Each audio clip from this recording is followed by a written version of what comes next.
Mindset really is the driving force behind every single decision that you're making. If I can support you in changing your identity, namely who you think you are, the behavior that unfollows becomes more effortless. Every coaching conversation is fundamentally about one thing and one thing only: change. You come to me because you want to change your life in some shape or form. And so that's why content in this long form format is extremely crucial for my line of work, because it helps people to build that sense of self-awareness in their own time, so that when they come to me, they're ready and I can go in, just like you said, and I can solve those really big problems. The one thing that sets people apart, that are some of the greatest people, is mastery of the basics. Freedom is not found in money, which is why we continue to make more of it. It's realizing that that sense of freedom that you're looking for as an entrepreneur comes from inside. Mario, I'm so excited to be chatting with you today. Thank you for coming on the podcast. I think there's a ton of, again, wisdom and talent. Those were the words I used on LinkedIn, and someone gave me hate for it. They said, "You never called me wise and talented." And I know how to politely be like, well, you know, those weren't the first two words that came to mind. You're a great guy. Just Mario's got the wisdom. I don't know, it's the zen, it's the presence, it's the whole everything. So I'm just excited. I've learned a lot from you in the kind of handful of interactions we've had. And now is another good chance to kind of extend the learning and share it with everyone else. Louis, thank you so much for having me. I'm excited about the conversation and to take this deeper and further, and to, most importantly, leave a lot of practical nuggets for whoever chooses to listen. I love it. Let's start just kind of present day.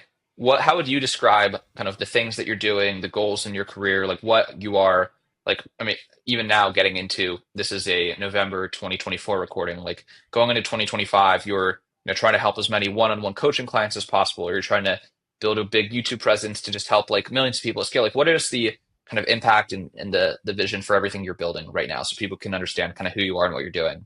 Yeah, so I work primarily with digital entrepreneurs, specifically marketing agency owners. I coach probably around 100 plus agency owners every month on helping them scale their business. And so the way that I help my clients scale their business is primarily by changing their mindset. Now, mindset is a big thing. That's a big topic, is a big word. And a lot of people, when they hear mindset, they think, oh, this is some woo-woo stuff. But to me, mindset really is the driving force behind every single decision that you're making. And so with that, for me, I always want to offer profound shifts in the person's identity. Because if I can support you in changing your identity, namely who you think you are, the behavior that unfollows becomes more effortless, becomes more natural. It's not so enforced. If you're trying to scale your agency to 7 figures, but you have more of a 6-figure kind of mindset, which is all about you being the person that's in control, you being the one that improves your skill delivery on client fulfillment, then what you're lacking is usually leadership skills. And those are the skills that are required. But most of the 6-figure guys don't do it because they're scared, because these leadership skills, they don't match their solopreneur identity. The solopreneur says, I'm going to do it myself. Nobody can do it as good as I can. I don't want to trust other people. So you see, there's an identity shift required to help you scale your business. And so that's why, for me, my focus going into 2025 is largely going to be on scaling my group coaching offerings, and also my one-on-one offerings. I love one-on-one very much so, more than a lot of other coaches. I hear a lot of other coaches complain about one-on-one, but I just love being in the space privately with a human being, because I can impact them in profound ways. Like, things can change very rapidly, and that's why I focus on rapidly scaling businesses without burning out. The burnout comes from a sense of just effort, just work harder, hustle harder, grind harder. But that kind of approach has an expiration date. And so for me, I love working one-on-one. As you said, I have a YouTube channel, which I'm consistently growing, and I'm definitely planning on doubling down on that, because a lot of the concepts that I work on require a more in-depth explanation. I used to do Instagram Reels, Instagram videos, Hmm. the pictures with taglines for a long time, but I never really found great success in it. And That's because I try to conform myself to this idea that, oh, I should be on Instagram, I should be on TikTok. And I don't subscribe to that anymore. So that's why, for me, long form content has a priority over the other types of contents. And yeah, does that answer your question? Absolutely. And it gave me a lot of ideas to speak on. I think, you know, a lot of what I try to do with this YouTube channel and just in any right conversation, any all sales and marketing, it's all about the transfer of both the transfer of beliefs and the transfer of ideas. Mm-hmm. Because I see the world a certain way, and it's my goal to get people to see the world the same way I do, so they'll come to the same conclusions that I have, which is that we are a good vendor if they have this problem, right? That's kind of what Right. we try to do on behalf of all of our clients, which is help them indoctrinate, and I use the word, intentionally, the people around them um, to see the world the way they do, which leads them to purchasing their services. And content's one of the best ways you do that. And I think one of the mindsets that even you shared that I think a lot of people don't understand with content is you mentioned how much you love like one-on-one activity. And it's the same thing though of like teachers like teaching one-on-one as well. But if you like think of like a calculus teacher and someone's coming to office hours just to learn multiplication, that's like, hey, just like go watch this video from Khan Academy on multiplication. Once you solve that problem, come Mm, to me and I can help you with the interesting stuff. I think like in your business is probably a similar metaphor. Like if someone's never mm, heard of meditation before ever, it's like, okay, maybe you can start with these resources so that all of kind of your precious one-on-one time is you right. really being in your unique skill set of like solving a problem you've never heard before or like really truly dealing with a tough emotional moment where a person does just need another person to like help them jump into like some unfamiliar, uncomfortable territory rather than you just spending 40 hours a week explaining to people that's like, if you Right. calm down, things might be more calm versus like getting into the high level unique situations. Yeah, absolutely. And like you said, it's a means of preparation, and really what it comes down That's a to good way to put is it. a tool to build a greater sense of awareness. Every coaching conversation is fundamentally about one thing and one thing only: change. You come to me because you want to change your life in some shape or form, right? You want to scale your business. That's a change that needs to happen. And so there's a change in your thinking, and there's a change in your acting. For me to be able to facilitate that change with you, I need to primarily focus on you building more self awareness. You need to become aware of, why do I think the way that I think? Why do I feel the way that I feel? And why do I act the way that I act? If you don't know that, then change becomes incredibly hard. And so that's why content in this long form format is extremely crucial for my line of work, because it helps people to build that sense of self awareness in their own time, so that when they come to me, they're ready, and I can go in, just like you said, and I can solve those really big problems. Yeah, I think another point for that is what you said. Yeah, what you sell. People have so much baggage and preconceived notions and old beliefs. As like maybe their family told them that they don't believe in coaching, or they think it's a scam because their friends think it's a scam, or it's again they Right. think woo woo, they think like Easter, and they think all these things that they just assign other meaning to, and it's like it's really really really difficult to unpack all of those. So it's just a gradual chipping away, so that they do come in and be prepared with you. So. Yeah. How did you, and this is kind of both a tactical question, like I've heard this idea so many times, I just don't think I do an excellent job of keeping it front of mind. This whole beliefs inform everything, kind of like beliefs, identity. How do you, maybe either with your clients or with yourself, just kind of keep awareness of that powerful idea? Because like I've heard it, then you kind of do the audit, maybe like finally sit down with the pen and paper and think through like, okay, what am I think you understand the question. Like, I've done you do the exercise like once of like, what are my beliefs? Why are they not taking me far enough? What is like the impact of the identity on this, this, and this? And then you kind of have some clarity and you roll with it. Then you just forget to ever check in with that same exercise again. Whereas I feel Yeah. like the few, I've spoken to a few coaches that are like through the podcast and just meeting in life who like kind of have the same framework, which I just think is difficult to argue with because it's just like fundamentally true. And I just think the difference between like you all as the coaches and other people is you just seem to like actually have these exercises at the forefront. Like it's maintaining that level of awareness Mm. over. the actual like what's happening under the hood? Hmm. Yeah. So great question, Luis. And probably one of the biggest challenges of coaching in general. A lot of people treat coaching like more like consulting, where I pay you for your time. I come to you and I tell you, here are my 5 problems. What do I need to do? And all you want is for me to tell you exactly what to do. And so coaching goes a lot deeper than that. Coaching is about shifting your behavioral patterns and essentially forming a new identity. That takes time. You're going to encounter resistance. One of the biggest resistance points is exactly the one that you shared. So the answer that I can give you to that is repetition is the mother of skill, as Tony Robbins coined it. And it is a constant flow of communication that needs to take place. So whether that's in your content, that's where it starts. It needs to be congruent. I talk about mastery, for instance. I talk about self mastery. Talk about it all the time, ad nauseum.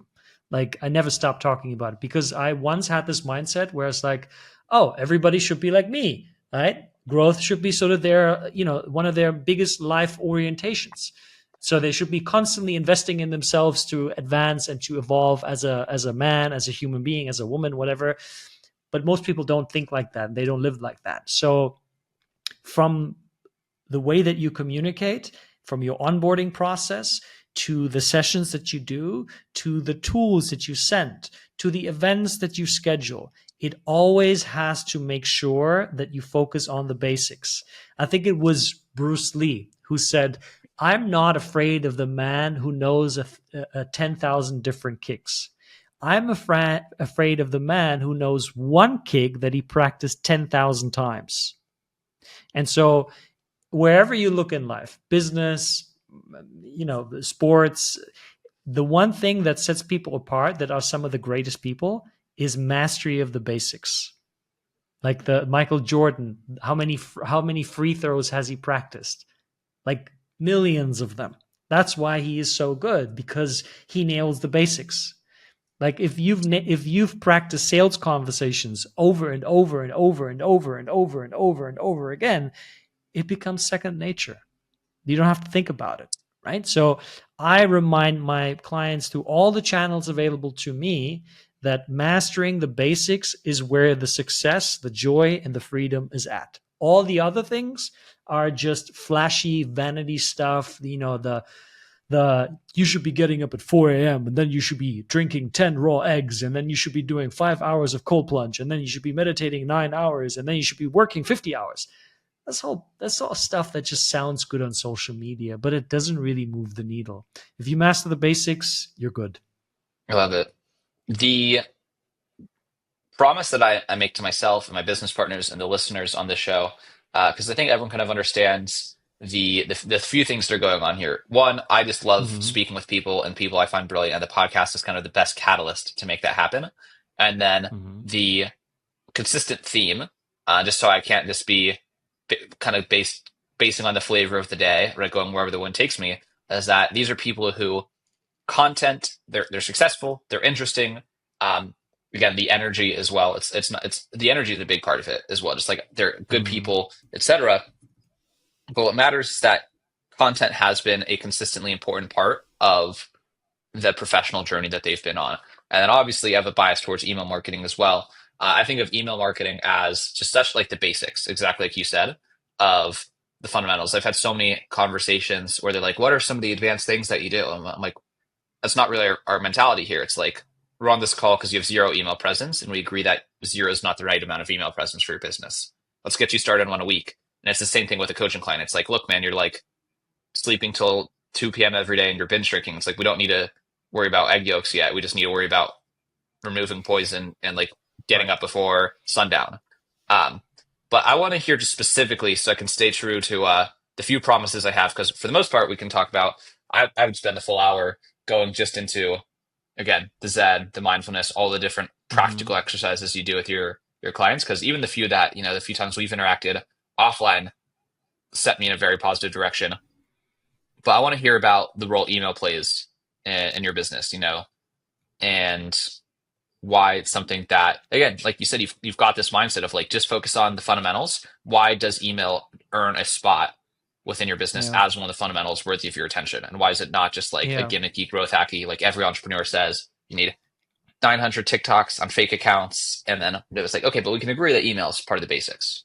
Right. Yeah, that's a good point. And I think that, at least for me personally, email has always been a fundamental tool to continue to nurture people.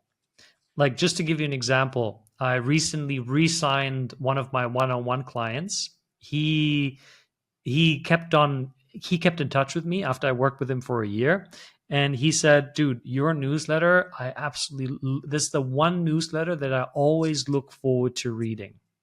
And because of that, he decided to re-engage with me in a coaching relationship. And just before this podcast, I jumped off a coaching call with him. And there's several other people that, because of the continuous ongoing flow of information that comes into people's inboxes that they can read on their own time, where it's not so much competing for these quick videos and bursts, which is all these dopamine hits, but it's like, hey, I want to read this newsletter and I can read it later during my lunch break, or after, when I'm driving, when I'm on my way home in my Uber or whatever. It's such a way to develop stronger relationships with people. And in a high ticket business, agency business, coaching business, consulting business, the thing that moves the needle are relationships. And so a newsletter is a little bit like, imagine a little gift in your inbox once a week. Once a week, I send you a gift. Once a week, I send you a gift. Like, you feel really special. You feel really good about that. You feel really like I become the man for that person in my industry. Like, I am the one. I continuously establish my expertise, but through consistency. And so email newsletters for me has been a phenomenal tool of consistency. And if I look at my open rate, it has been consistently around 45 to 50%. And I consistently get people reaching out back to me. Thank you so much for writing this newsletter. I really appreciate it. It's valuable. And then what I can do, I can touch base with them on other channels. I can send them a video through a personalized email and like a YouTube video. And so now I connect my newsletter to my YouTube, and I link from my newsletter. I even speak about my videos. I make a shorter newsletter where I touch base on the video, and then I say, if you want to go get the full breakdown, click on this video. And people are responding positively to that. So to answer your question, I think email marketing is a brilliant way to build long-term relationships. And in this way, at least personally, I have been able to break through this consistency lump. You have a great month, sign a lot of clients, and then you have like desert time where nothing comes. I find that if you have these content elements that focus not on short-term inputs and outputs, then you have something that builds longevity, and that's really the backbone of any business. I'm thinking back to what you said at the beginning, that the one common factor in all coaching interactions is the desire for change. And I think Yes. that when it comes to, people kind of have these beliefs that, oh, there's too many emails, there's too many newsletters, nobody's going to read this. But if you're speaking to a desire, a very real desire that people have for a type of transformation, like when you audit what newsletters that you read personally, is the things that you have a desire to learn about or to improve in, or a Yeah. desire to know about, right? So even if you, for example, say, well, I don't read any like self-help newsletters, any of this stuff, but like I check the stock market newsletter every day, we could still unpack that like very quickly and it would get us to the same answer. It's like, okay, well, you have a desire to know what's going on in the markets, so you still are interested in this topic, or you have a desire to make more money, and then why do you want to make more money? Maybe it's for your family, maybe it's for retirement, maybe Yeah. it's for whatever else. Like, we don't have to go very far to come to the same idea. And so with the example of the former client who came back, it's like, that desire for learning about this topic and for having the transformation, like he still knows deep down that there's more work to do, maybe in the sense of there's always work to do. And so as long as you're still speaking to that same desire, he's still always there. It's like, I'm still reading tons of newsletters every week about, lead generation for businesses, because I'm always going to want more leads. And there's ones about retention I read, like all these ones that practically address the problems and desires that I have and the areas I'm trying to learn about. I'm going to read forever. The only reason I'll unsubscribe from the newsletter as if I've graduated from the topic, right? If it's like how to, I'm going to maybe something that's more of like a fad interest, let's say like how to train your dog. And now my dog's trained. Now I'm like not that concerned. I'm unsubscribing from that newsletter. But for the most part, these like ongoing topics of like for these clients, like you're going to be their spiritual guide and their kind of mindset, like internal guide for foreseeably forever, right? As long as they're not, because they're never going to be like, Totally. yeah, I don't need to. I'm done. I've done the work. I'm now enlightened and I've achieved everything I want and I've graduated from desire. Like you're still always that person for them. Um, Of course. Yeah. And this is, your understanding in content marketing, you understanding clearly the top values of your ideal clients. My ideal clients, you fitting into that category, one of your top values is growth. Another top value of yours is freedom. Another top value of yours is success. Right. So consistently speaking into these categories in your mind positions me as a trusted, reliable source of support and value, as long as I am part of that value system. Now, if your value system completely changes, which is very unlikely to happen that it completely changes, it'll probably shift a bit more towards family as you grow and mature and you start having kids.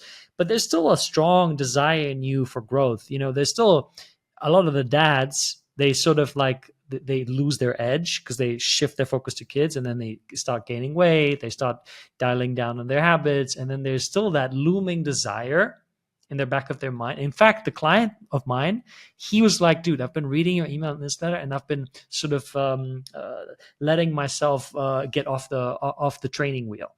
And I feel like I could really use your support to get me back there. So that conversation will never die out, but it's people giving up on the consistency. Oh, people not reading my newsletter. I'm not getting any responses. You're not doing it for the masses. You're doing it for a select few individuals that are consistently reading it.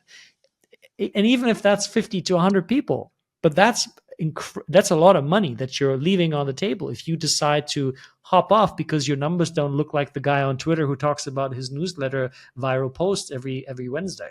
I think what you said there in terms of the newsletter creating the positive associations with the in the mind of your ideal reader and understanding their persona, it's they feel that like spending time with you brings them closer to where they want to go, right? It's like they Mm-hmm. just continuously form that association. That's like Mario is the missing piece between where I am and where I want to go, and you just Yeah. reinforce that with every time you send an email. It's like reminding them of Yeah. who they could be. Reminding it's the same thing of like the Instagram algorithm kind of like shows you things that are both your best and your worst. So it's like a lot of mine is like fully a lot of like good healthy recipes and like cool workout videos and like stretches for like increased mobility and stuff. But then a lot of it's just like really dark, stupid jokes. So it's like the algorithm's like showing me like the darkest, like most least productive kind of side of me, and then it's also showing like the aspirational side.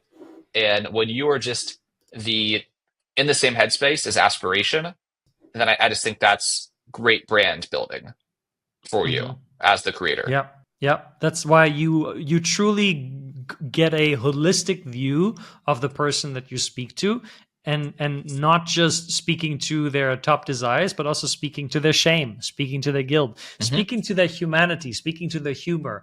Like there's so many topics that you can address with email marketing in such a deep variety. And I find that missing out on that is really missing out on a crucial component of making your business more easeful and more reliable so that you don't deal with that sense of chaos and that sense of anxiety that so often plagues entrepreneurs. I love it. I think we've satisfy the box for the few content questions we have to answer just to prevent me from losing budget for the project, from taking it and just running too wild with it. One thing I wanted to bring up earlier, I did a little bit of research and found myself a few stories. I heard, and I meant to ask you at that right exact time, but I'm forgetting until now. But you mentioned kind of Tony Robbins earlier, and I heard that you just like Mhm. very randomly met him in New York City one day in the street. How did that happen? So I don't believe in randomness. I believe it was meant to happen. But I'll tell you the story. So it was during the time when I was running my brand All and Sundry, custom shoe brand, e-commerce brand. It was my first bout in entrepreneurship in New York, and I was doing I was doing a shoot for a new collection outside, and it was next to the Flatiron Building, and inside the Okay. Flatiron Building at the bottom was the I think it was called Cheddar Studio, something like that. It was quite a well-known kind of news TV thing, and there was a big SUV outside, and there were two security guards, and I was with my then girlfriend, now wife, and I was like poking her. I was like, "Look, there's some sort of celebrity walking out now. Like, watch." And all of a sudden, Tony Robbins walks out, this giant, and I'm like, at this time, Tony Robbins for me was like almost like God, you know. And so I'm like automatically seeing him, and I'm yelling. I'm like, Tony, as if he's like an old friend of mine, knows me from high Hmm. school. And I walk up to him, and I completely get starstruck. And my voice goes into this high pitch. I'm like, "Hi, Tony! Oh, so great to meet you!" And I was so nervous, and I didn't know what to say anymore. But it was incredible, meeting this person that I accredit so much of my growth and so much of who I am today to. I know that I will be looking back on this interview one day when I will be sharing the stage with Tony Robbins and delivering powerful impact to the audience. So that day is coming. I love it. I think it's funny how, I think it's just because I'm looking for it, but I see the parallels to content. I see like the power of content, the through line in all of this. Like the reason that you just described like the fanboying for Tony is because of an impact he's had on you, you know, not face to face, just because like his books, his webinars, Dude, his events, so right? It's much. this but it's because of the fact that he captured his best ideas, his most impactful lessons into right content, and then you just Yeah. consume those in your own time and your own development as an adult. And then when you meet him, you're like, this is the guy. And I've heard this story from so many people where even if it's small, right? Like someone reads your newsletter, again, the way that you use your content to promote people, just kind of like pinball, bounce them around through your funnel. It's like, hey, short promotional newsletter to get someone to watch a video, and then people hop on the phone with you, and like you might have 1,000 followers, and people will like treat you like a celebrity. Like it's happened. Like people will literally, I forget who I was talking to, and it was so funny. I don't know if they had an accent or why they said it, and it was so funny. Like people thought you would have thought I was Taylor Swift. The way like people show up on a sales calls. Um, it's the same thing. Yeah. Like why does Tony Robbins have this effect on us? He's just like, again, a nerdy guy who talks about psychology. It's like why are we entranced by him? It's just because of the level of impact, and I don't think Yeah. people realize how accessible that is to them. Yeah. Yeah. There's a perceived sense of authority that increases the more people consume your content. And naturally, then you associate also with virality and with bigger brands. To give you an example, my TEDx talk, right? It's now 2.5 million Hmm. views. I signed clients through this TEDx talk. I got onto coaching calls with people. I will never forget that one call. I got on a call with this one guy, and he was so in awe. He was just like, "Oh my god, it's really you?" And I'm like, "Yeah, who would it be?" And he's like, "Oh, I didn't think that I would be able to speak to you. I thought I was going to speak to one of your team members, and then maybe potentially they would put me through to you or into one of your programs, but never would I thought that I speak to you." I was like, "What?" I was like, "What do you mean?" It's like, "Who would you, of course you'd be speaking to me." Right, but I got this several times from people like, "Oh my god, that TEDx talk!" Like people still to this day, after like 2+ years, people reach out to me on Instagram and telling me how much of a profound impact that TEDx talk made on their lives. And so it really is a perception game. Naturally, you want to back it up with value, because there's also people that just focus on perception and there's no value in it other than just entertainment and just like, "Oh my god, look, 5 million watched that video, I need to watch it too." But there is a great sense of power that comes with that. I mean, because of Tony Robbins' videos, I bought his books. I bought his courses. Then I went to UPW in London, and then on UPW, I signed up for coaching with one of his success coaches. So you see, right, that the impact from a video led to so much business and so much more impact. We're coming towards the last kind of 5 to 10 minutes here. Mhm. Your sweet spot is the entrepreneur who's trying to evolve themselves personally to um, lead to the business growth. We mentioned kind of the solopreneur versus leader as one of the big shifts. What are some of the other just common steps? It's like, all right, so they think they need to do everything. They realize they need a team. They think that this, but really it's this. Like, because you've just seen the archetype unfold so many times. Like, what are some of those other either the launch list or some ones that you just have the most difficult time getting people to cross Mhm. on the Yeah. transformation? Yeah, I'd say another big one is their way of operating. A lot of business owners, a lot of digital entrepreneurs are very hectic, very reactive in the way that they show up day to day to day to do the work that they're doing. So there's a lot of that chaotic kind of approach to work. It's like sort of like throw me into the pool and I'll just figure out how to swim and I'll look for the best kind of option. And there's a lot of that busyness. There's this constant pride of I'm so busy. I'm just busy, busy, busy. That's kind of supposedly a good thing. And when you are young and when you have a lot of energy and you work 12 hours a day and you just do a lot of things, chances are you're going to do something that leads to some sort of a result, but you're still hyper inefficient. And so, one of the biggest shifts that I take my clients through is to become highly intentional with their time, intentionally with their energy, intentional with their money, to make sure that they're only investing in the kind of areas that yield the return on investment that they're looking for. So that might mean that you cut down from 12 hours to 6 hours. But in those 6 hours, you're so much more productive. You're so much more deliberate with what you're focusing on that it really moves the needle rapidly. And this is why people can scale very fast because they're just intentional with their time and their energy. Now, if they then want to use these 6 extra hours that we've just opened up for additional business focus, that is also intentional. Great, go for it, right? I work 10 hours a day most of the time, not because I really have to, but because I love doing this stuff. I would much rather be in more conversations with people like yourself than chilling on the beach. I chill on the beach once a week. That's enough for me, right? And so it's really coming to realize that in order to be effective in life and in business, it's about slowing down internally. That's the biggest step. And you do it starting with your breath. Mastery over your breathing. A lot of entrepreneurs, they breathe with their mouth and they breathe into the chest. So it's like this, it's this anxious kind of energy.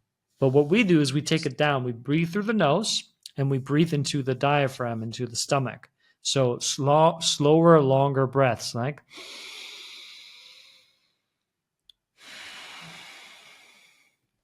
now your whole system calms down, and now you can actually be aware of what's happening in your mind.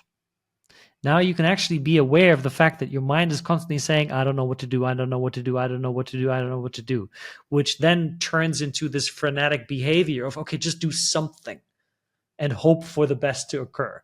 But if you don't do the slowing down, you cannot stop this hectic machine from spinning out more busy work, but not productive work. Right? So does that answer the question? There's obviously more than that, but I also want to be respectful of everyone's time. I think that's a great one. I think that some of the best examples of this. Again, there's examples everywhere. I think that's just like such a perfectly accurate one, and I find myself victim to it frequently. The the same frantic energy for the sake of being frantic, not doing like the Mm, hard work of slowing down to think. But it's this like, why do we feel the need to listen to podcasts at an accelerated speed? Right. That's like the one manifestation of that comes to mind just in this moment. Is like, why do we feel the need yeah. to respond to podcasts at this full speed? And then, yeah, I think it's something I've been working on a lot. Like, is hiring an assistant. Just like I think things that cause me to enter that state especially as they've become more managerial lately. Like those two things come hand in hand, right? Is become delegating, which forces you to become more managerial in theory. Well, definitely more managerial, but then doing managerial stuff the wrong way, meaning like, well, now I have to be constantly available to people, so I can't shut down my notifications and get deep work done. And then you just, that Yeah, induces the state, right? Of like, well, I have yeah, new employees and I want them to be onboarded and I don't want them to be stuck. So now I have to be checking communications all day. And that's a trigger for me, is like, if they're at all accessible, like anything other than a phone ringing off in the distance, like if anything on screen can pop up, I'm kind of toast. And so it's like being in and out of those two states. And so that's like, it's funny, one problem creates the next problem, but at least it's a spiral towards progress. yeah, exactly. And that's why slowing down actually helps you achieve more and faster. That's the Hmm. that's the that's the thing that people have to get over, because their scarcity orientated mind says, no, no, no, no, I need to be constantly taking action, constantly be doing something. If I don't do, then I'm failing. And that's actually the fallacy that holds them back from getting the kind of life that people want. And underlining that with the reason why people start entrepreneurship is about freedom. But freedom is not found in money. Money's great, it's a wonderful tool to give us more options, which is why we continue to make more of it. But you'll not find freedom in it, because, and you take it from somebody who has coached a lot of very wealthy individuals that feel like they have less freedom than a prisoner, because all they think about the constantly is just like, oh my god, oh my god, oh my god, oh my god, I got to make sure that I make more, even though they're already set for life. And so it's realizing that that sense of freedom that you're looking for as an entrepreneur comes from inside, and it is covered up in this frenetic, chaotic energy. So you have to get rid of that first to feel that level of freedom that you've been looking for. And then you use that level of freedom to actually do even better in the endeavors that you're focused on in life, whether it's business or personal. Here's giving me a bunch of ideas. I'm just writing stuff down. That is, there's just a lot there. One of the things that's funniest to me, and then I think we'll wrap up here, is those things that Mm-hmm. you say, sometimes how profound. Again, people will be like, all this just talking about the breath, and then they'll do like the one single deep breath, literally just like one, and then their entire state will change like that instant. And it's like, well, and that becomes a whole nother belief. It's like, it can't be this simple. I think that's a whole nother, like, we could do a whole podcast just on the implications of Yeah. like accepting when things can be simple sometimes. It's like, what do you Yeah. mean I don't have to work 12 hours days and I don't have, it's like, there's like three things that matter, dude. And like, you could do all of them in 3 hours a day. Yeah. It's like, oh. Exactly. And then they have to confront the like belief of, I've been wasting all this time. And like the pain of accepting that belief is like somehow less painful than just like continuing to waste another year of like really bad habits. Yeah. And it's powerful things. I barely got into it in terms of the ground we could have covered. Fortunately, you publish long form pieces on a lot of these topics, um, all over YouTube. Let's do this. Let's do one, just the standard, tell people where to connect with you, all that good stuff. But then also, if you feel like there's a specific topic we've covered here, you've kind of already created something that goes better, like not better, but more detailed, more nuanced, less interviewer interrupting you with his random thoughts as you're explaining good ideas. It's like one specific thing you've Mm. created that you think is a good. If you like this and this part of this conversation was interesting, this specific aspect may be a worthy place Mhm. to read deeper. Yeah. So best place to connect with me is LinkedIn. I'm very active there. I check it every day. So just type in my name, Mario Lanzarotti. That's MarioLanzarotti.